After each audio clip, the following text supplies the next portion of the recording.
आज मैं एक ऐसे केस के बारे में बात करना चाहता हूं जिसने पूरे देश का ध्यान अपनी ओर खींचा है। निमिषा प्रिया केस। अगर आपने नहीं सुना है तो निमिषा केरल की एक नर्स है जिसे 2017 में अपने यमनी बिजनेस पार्टनर की कथित तौर पर हत्या करने के लिए यमन में मौत की सजा सुनाई गई है। परिस्थितियां कॉम्प्लिकेटेड हैं।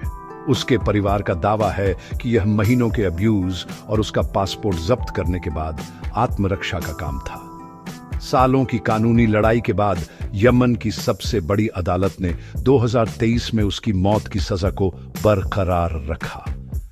लेकिन यहां बात दिलचस्प हो जाती है। शरिया कानून के तहत अगर पीड़ित का परिवार आरोपी को माफ कर देता है और कॉम्पेंसेशन के तौर पर ब्लड मनी स्वीकार कर लेता है तो मौत की सजा माफ की जा सकती है। निमिषा के सपोर्टर्स और उसका परिवार इस रास्ते को आजमाने की पूरी कोशिश कर रहे हैं। लगभग $1 मिलियन की पेशकश कर रहे हैं। लेकिन अब तक पीड़ित का परिवार पैसे नहीं, न्याय चाहता है। भारत में वापस सेव निमिषा प्रिया इंटरनेशनल एक्शन काउंसिल ने सुप्रीम कोर्ट का रुख किया। सरकार से डिप्लोमेटिक रूप से इंटरवीन करने और यमन में बातचीत करने के लिए एक टीम को अलाउ करने का आग्रह किया।